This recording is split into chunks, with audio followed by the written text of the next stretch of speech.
Yangoru Sausia MP query the sale of Westpac Bank. Lands Minister clarifies 99-year land lease. And Evangelical Lutheran Church prepares for National Synod. This is National EMTV News with Helen Seah. Good evening and thanks for joining us for Thursday's news. Member for Yangoru Sausia Richard Maru today questioned Prime Minister James Marape in Parliament on the purported sale of Westpac Bank to the Kina Group. He wanted to know the government's stand on the sale. Maru, who was the former managing director of the National Development Bank, commended the ICCC for refusing the sale but is concerned on the government's silence. Member for Yangoru Sausia Richard Maru is concerned about the competition in the banking sector in PNG. I've been quite concerned about the government's silence in terms of its public policy stance.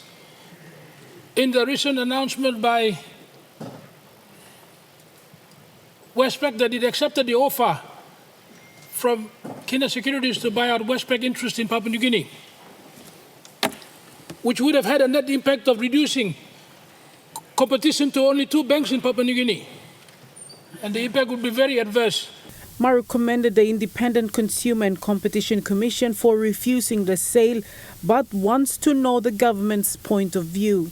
Now that ICCC has made known its position and declined the proposed acquisition, the government is still silent and has not taken a position on this, or not even offered support to ICCC on its decision, which is the correct decision for our citizens and our country. ICC is an independent process, and they are doing their job for the interest of our country in as far as ensuring that there's a fair play and the playing field for our consumers, customers is better and allow for competition to exist in our country. But what happens in Westpac, and the Westpac's intention is really, government has little say in what Westpac does or Westpac's interest is. Maru also wanted to know if the government, in principle, supports another bank coming into the market in PNG. The government is desirous to increase competition and provide far better services to our citizens and our SME sector and the private sector in terms of banking and finance. Can the Prime Minister inform this Parliament whether the government, in principle and morally, supports the current application by the Papua New Guinea Teacher Savings and Loan Society to secure a banking license and start up another bank in Papua New Guinea, owned by our own teachers and our own citizens? Our government still encourages for new banks to emerge. The former managing director of the National Development Bank also wanted to know if the government has plans for reforming the bank. Can the Prime Minister also advise Parliament and our people, what are your future plans with NDB? Are you going to upscale and commercialize NDB or not? And government, in as far as our responsibility is concerned, we're looking to encourage National Development Bank to step up. There'll be some change in National Development Bank as I speak, in terms of it at this board level. We are now in the process of ensuring that a competent managing director is appointed, and for a bank that we own as government to be an answer to that vacuum that might exist if Westpac eventually pulls out completely. But as I said, the process is still running. We have no intention to step into the independence and functionality of ICC. Shamin Poriambeb, National EMTV News. With the resumption of Parliament, a community leader in Kosovo is appealing to leaders to table the reports by the Electoral Boundary Commission. The community leader said all necessary reports have been handed to EBC. He is calling on all relevant agencies to ensure the process is completed for Kosovo and Bosavi to be an open electorate.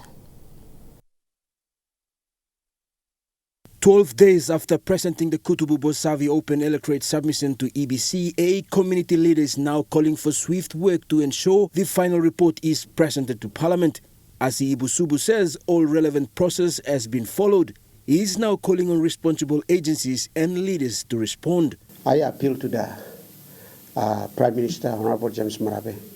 I appeal to the Southern Highlands Governor, William Powie. I appeal to the member for Niva Kutubu, Honorable Jeffrey Kumar. I appeal to the Electoral Boundaries Commission and the members of the Parliament. It is our call. Government has been run on the expense of our economy, our resources, our oil and gas. Now it is their turn to pay back, to compensate what is due for the people.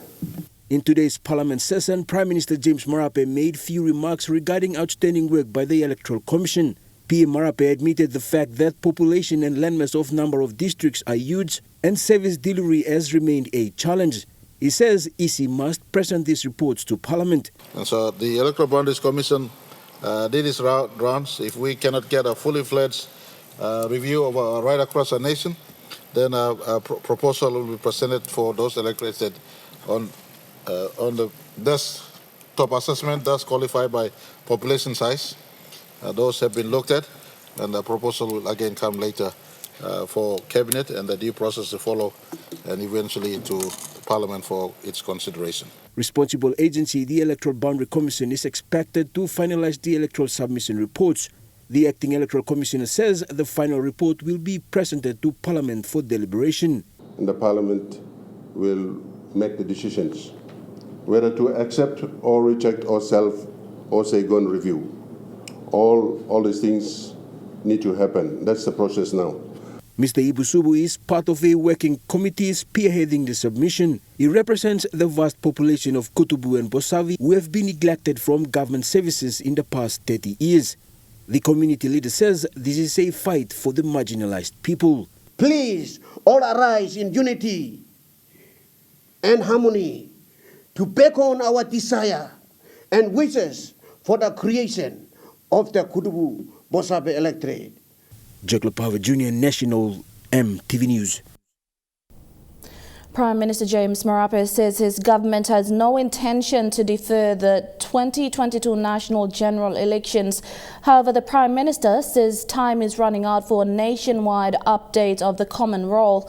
He was referring to a series of questions raised by Evangelical MP Richard Masere. Can the Prime Minister confirm whether or not the national general elections will be conducted next year, or will it be deferred? Question number 2, will the national general election also include the local level government elections as well at the same time? Question number 3, will there be a reserved seat for the women in the elections next year? Question number 4, will the elections be conducted under the present arrangement, which is the limited preferential voting system, or will it be first past the post?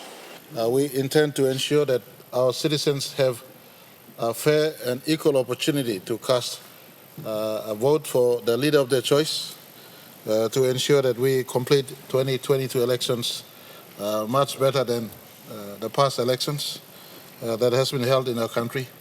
We can't blame the past, but we must work better for the future. And 2022 presents us an opportunity. So those who aspire to be prime ministers can also have a fair opportunity to be prime minister and form government and be in government. We are conscious that we need to ensure adequate funding is secured to get all necessary preparations for elections ticked off for 2022. So Treasurer and Planning Minister and Finance Minister and the whole of government is cognizant to the fact that we need to have sufficient fund to ensure 2020 elections is delivered safely. You're watching National EMTV News. We'll be back with more stories after these messages. Stay with us.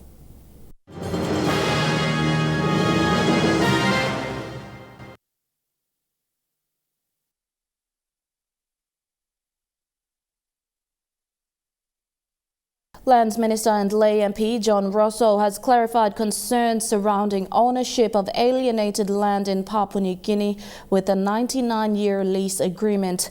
He was responding to Kairukuhiri MP Peter Isoaimo's question in Parliament today, who raised concerns of indigenous landowners in his electorate and province trying to reclaim land that was previously owned by the state.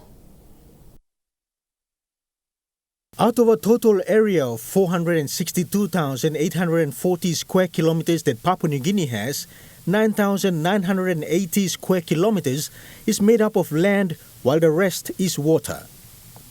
The Department of Lands and Physical Planning administers all alienated land, both state-owned and freehold, in PNG. It also facilitates customary land issues at the discretion of the customary landowners for social and economic sustainability in an endeavor to provide better living for Papua New Guinean citizens. But there are grey areas between state-owned and customary land ownership in various provinces and districts around the country. Kairukuhiri MP Peter Isoaimo raised this concern from his electorate and province perspective today in Parliament. With district towns where local landowners or indigenous landowners are converging or coming in to try and claim land, saying that after on expiry of 99-year leases of state, the land reverts back to themselves. And they've taken over much of government properties, especially buildings. Lands Minister John Rosso responded, clarifying what the laws regarding these issues were. There's been a lot of misconception on alienated land in Papua New Guinea. Alienated land, time alto osem state lease and 99-year lease, plenty of papa ground ting osem 99-year lease finish and by go back to papa ground. Nogat. The law states unequivocally, definitely that the land reverts back to the state and Papua legisla ground. Ogada alienated land lo Papua New Guinea. There is no go back to Papua ground. That is by law. MP Isoaimo was concerned that some important government land and infrastructure are at risk of being lost to indigenous landowners if the responsible authorities do not act accordingly as required. It's been a grey area for some time. I think it was asked, or I asked him, last minister in the last term of government, but he said it was a grey area that his department will come back to inform people of Papua New Guinea through this parliament. So number one question, suppose minister can talk clear along side law, along Land Administration Act or one kind law and got law department as to whether our law, not or last place he got right along this plus situation where all state lease, 99-year lease year expire. 99-year lease finish. And go back law when I'm government again looking suppose developing this ground or put him up the tender and up money got interest land can develop him with proper money or something or can develop him again. That goes for every single state alienated land in Papua New Guinea. Inside alienated land, you got some land of calling freehold, which most of our missions are on. The freehold land and stop on the mission. That is what we cannot interfere with forfeiture or manager. We can only interfere in the matters of physical planning. Minister Rosso also clarified the distinction between alienated state-owned and alienated freehold land, which is mostly under church missions. He said the Department of Lands is responsible for facilitating alienated state-owned land buying and selling when the 99-year lease is expired. Dennis Sorere, National EMTV News. Power disruptions in Arawa Central Bougainville has prompted member for Central Bougainville Sam Akoitai to question the Minister of State Enterprise William Duma. He asked the minister to find solutions to put an end to lengthy blackouts in Arawa, which in some instances have gone on for 3 months. Arawa town in the central region of Bougainville is a major business center in the autonomous region. Like most towns in Papua New Guinea, they have been experiencing blackouts and for lengthy periods, lasting more than 2 months in some instances. Member for Central Bougainville Sam Akoitai during Parliament question time asked if the State Enterprise Minister William Duma could find a solution to the town's power woes. In fact, for 3 months, power law has been down. But, continuously I've asked for reports from PNG Power Office, Lower, but Office Lower is not really coming up, assisting in coming up with a report on the status of the power in our town. Can the minister assist us to get PNG Power to restore power in our town? Akoitai added that in one of the instances, power was out for a month and the district authorities had to step in, helping PNG Power purchase a particular part which they needed to restore power. There was a time when it been down too long, 1 month. Office Lomi inquired one time PNG Power Lab, and the only part that they needed was only about 480 kina. The power was down for a month because of the 480 kina. PNG Power could not afford, so from the office we facilitated to pay for that spare part that was then installed, and then power come with.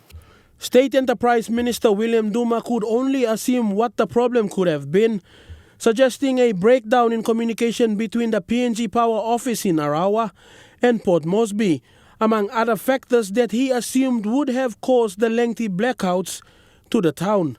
It may be to do with the the diesel generator breakdown, or to do with the faults in the transmission line, or even to do with incompetence on the part of those who are managing that facility on that island, and maybe their failure to interact or communicate with the air overseer in Port Moresby.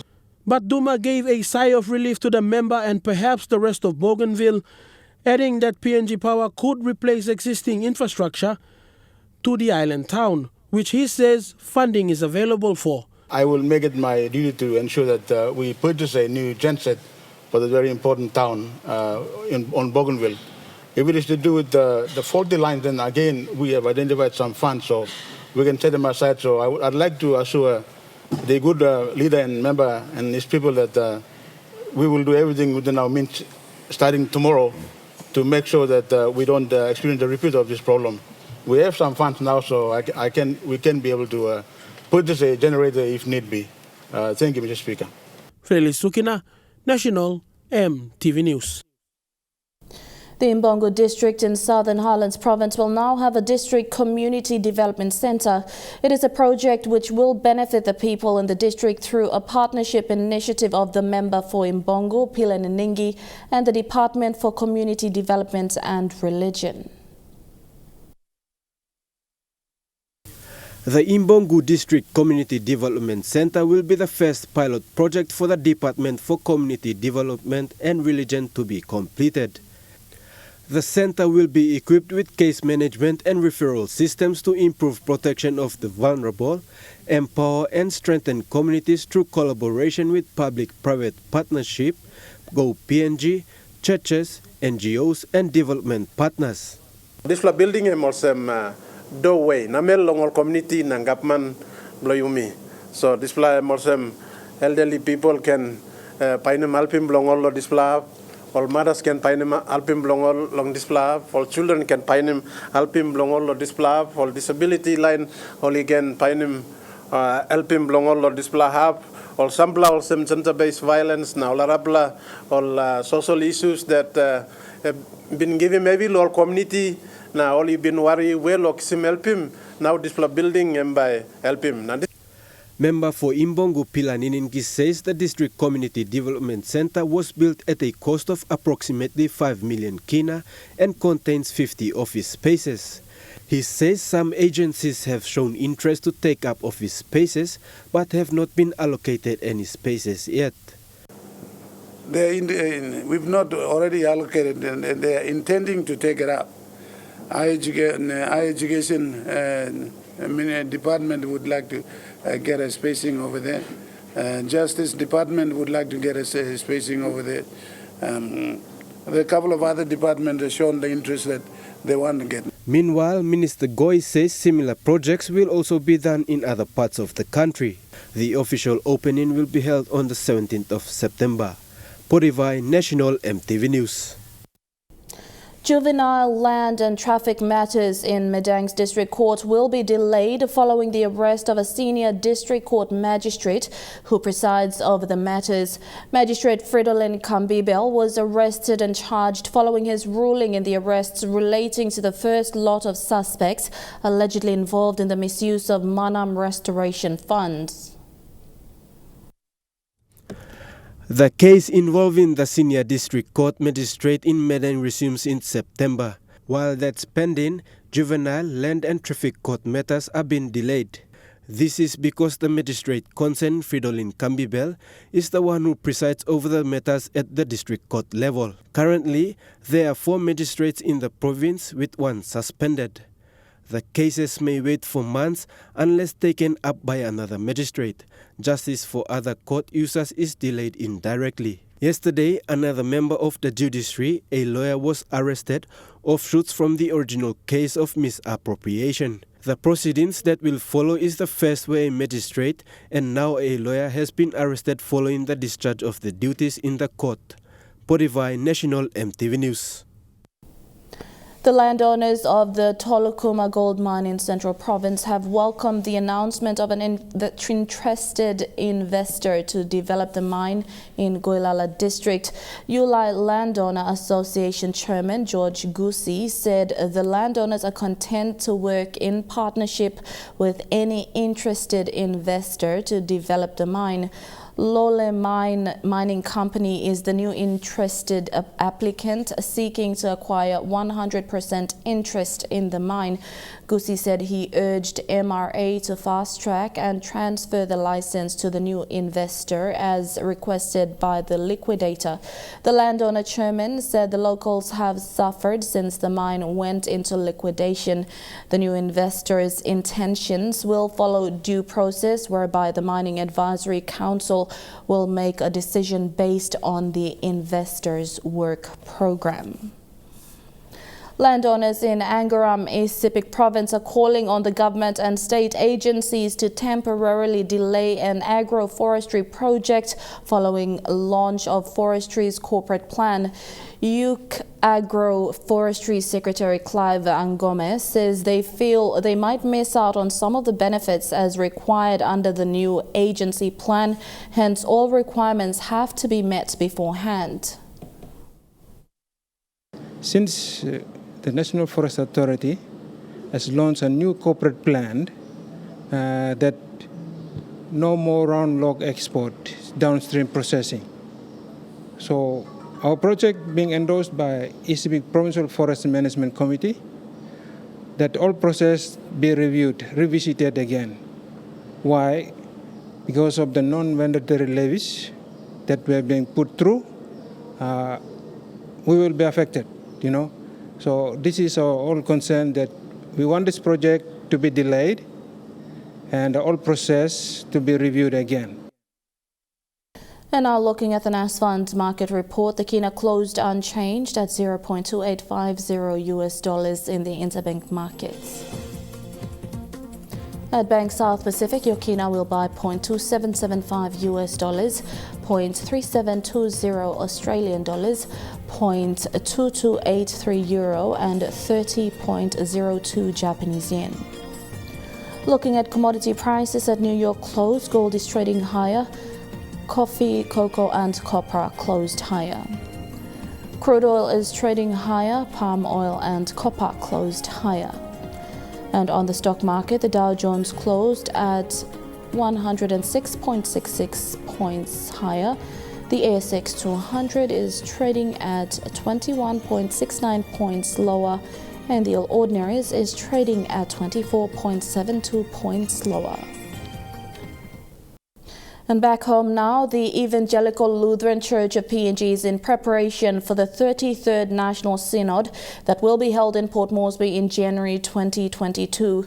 According to ELC PNG head Bishop Jack Urame, over 800 Lutheran believers are expected to attend the Synod next year. The theme of the Synod is based on strengthening family unity.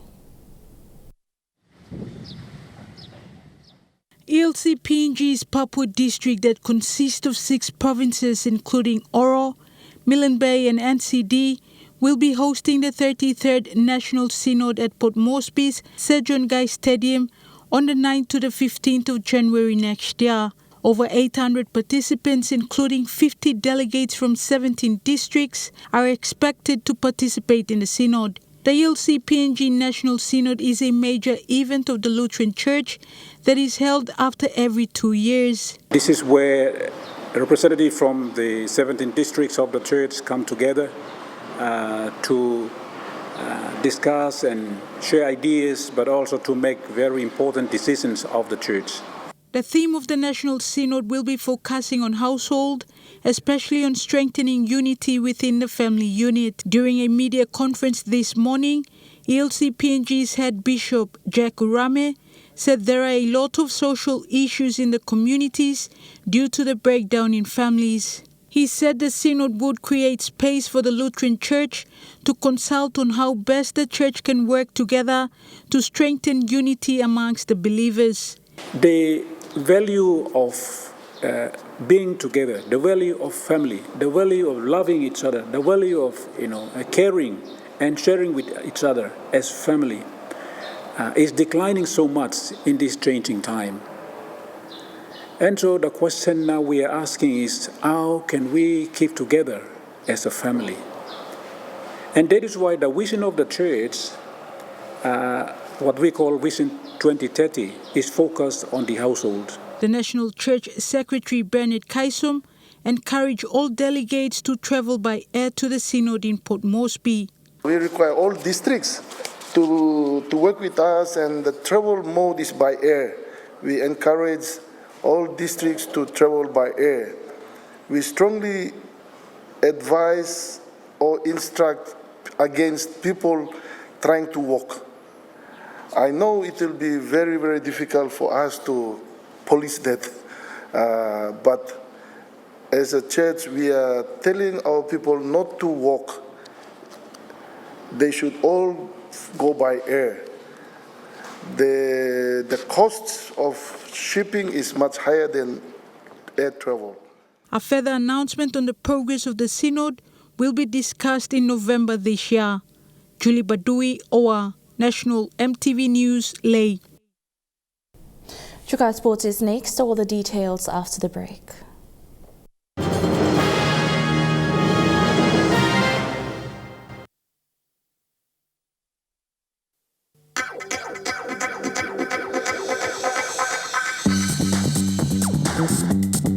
Chuka Sports.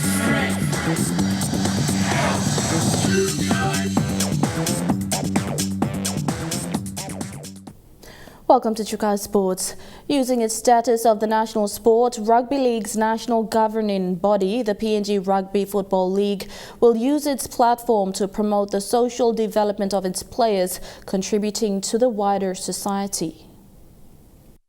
The PNG Rugby Football League wants to use the sport as a tool for development, working with strategic partners to promote social programs and initiatives, having a bigger footprint in the community beyond the rugby field. We are all about partnership. It's about strategic partnership and value alignments, what we can help each other. We have a nation to build, and together we can build this nation. Rugby league is more than just a sport. We're not here to get out there and play the footy and get out. But we are more to that along the spaces of what can we do to help develop our nation, help to develop good young men and women back into the community who can be good citizens of these nations. One recent example of the PNG RFL's commitment to social responsibility is the involvement of Digital Cup players and officials, being amongst the first Papua New Guineans to receive the COVID-19 vaccine. This allowed the 2021 Digital Cup season to commence once all health protocols were fulfilled.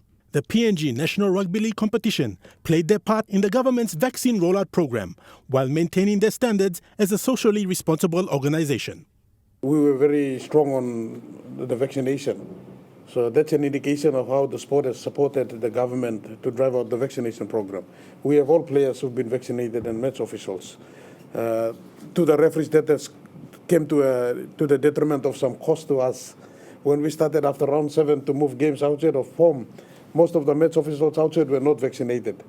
So it was one thing to just let them do the games, go unnoticed, or to hold up to our position to say, even though no one is watching, doing the right thing.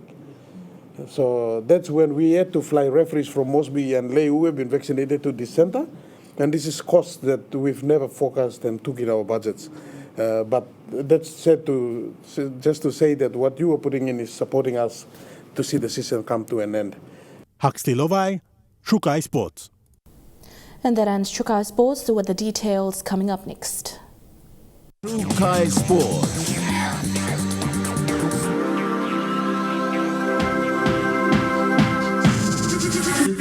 Chukai Sports.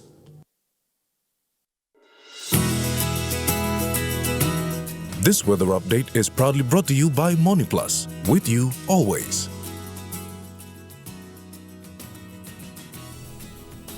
A look at the weather forecast for tonight and tomorrow in the southern region. Partly cloudy and windy in Port Moresby.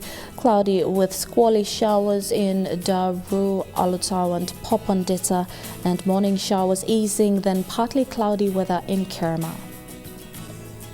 In the Momase region, partly cloudy in Lei, some cloudy periods in Wau and Medang, and partly cloudy with some showers in Wewak and Vanimo. In the New Guinea Islands region, mostly fine weather in Lorengau, partly cloudy with some showers in Kavieng, Kokopo, Rabaul, Kimbe and Buka. And in the Highlands region, morning fog clearing to a partly cloudy day with brief afternoon showers across all centres in Mount Hagen, Goroka, Kundiawa, Mendi and Wabeg.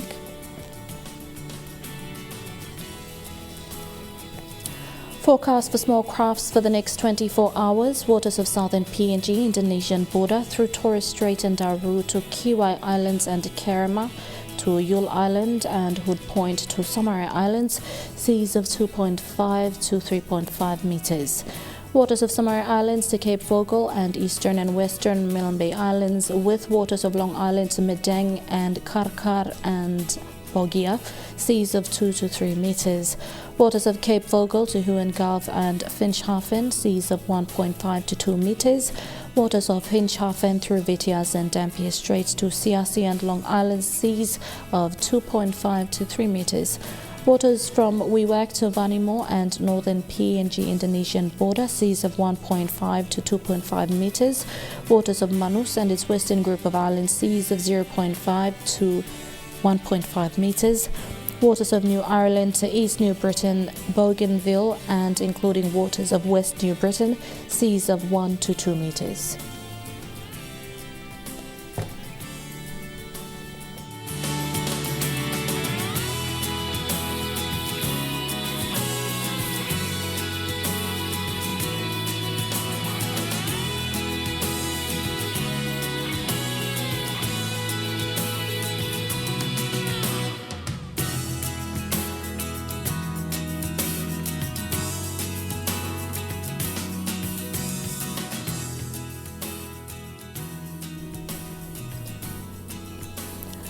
A look at the ocean forecast for PNG areas in the Coral Sea. Seas rough to patches very rough with east to southeast winds at 25 to 34 knots, reaching 48 knots at times in the Coral Sea.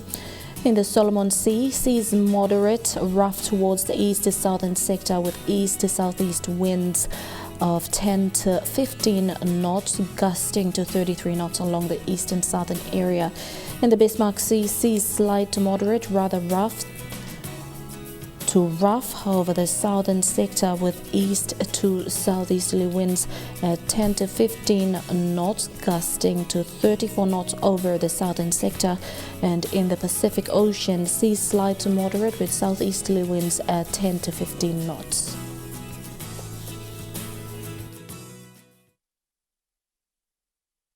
The weather update was proudly brought to you by MoniPlus, with you always. And that's been the news, sport and weather for today, Thursday, the 12th of August, 2021. On behalf of the news team, pleasant viewing, be safe and good night.